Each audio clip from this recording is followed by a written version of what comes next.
ऐका ना, सामाजिक क्षेत्रामध्ये काम करत असताना बायको रुसली एवढंच मला माहिती होतं. नेते पण रुसतात आणि खातेवाटपाला उशीर होतो.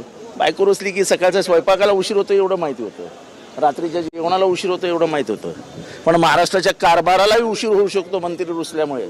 हे पहिल्यांदा बघायला मिळतं. नवीन नवीन शिकायला मिळत असतं ना आयुष्यात.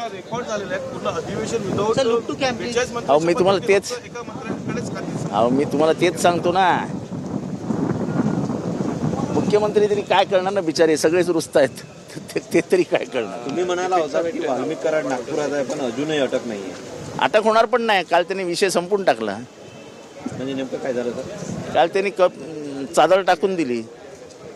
सगळं प्रकरण मॅनेज केलं. थंड बसत्यात गेलं. थंड बसत्यात, काही होणार नाही. अरे बाबा वो सरकार से बडा है ना वो. धनंजय हा सरकारचा पिलर आहे. तो पिलर हल्ला तर सरकार कोसळेल अशी परिस्थिती आहे. त्याची कारणं वेगवेगळी आहेत. म्हणजे अजूनही मला म्हणजे या प्रकरणी अजूनही काहीच मिळालं नाही. ते देण्यासाठी येतच नाही तिथे कधी. मग काय ट्रीट किंवा मजा मारण्यासाठी येतात असं म्हणतात. आपले एक संजय राऊतांनी 1 लाख चोरीचा नारा दिलेला आहे. येणाऱ्या निवडणुकीत आम्ही स्वबळावर निवडणुका लढणार, आत्ताच त्यांनी म्हटलं. नाही, मी काय ऐकलं नाही अजून.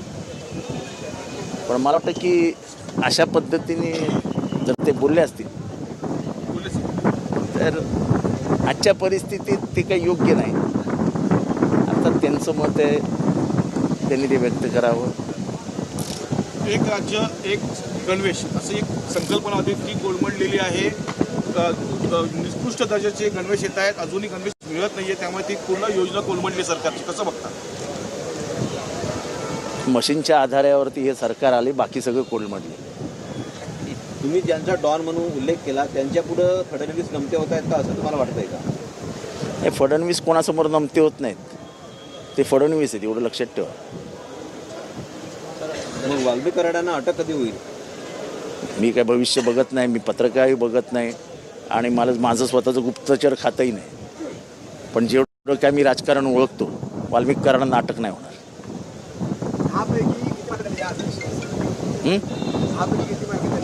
10 पैकी 10. कारण का काहीच केलं नाही. जे काही करत नाही त्यांनाच जास्त करतात.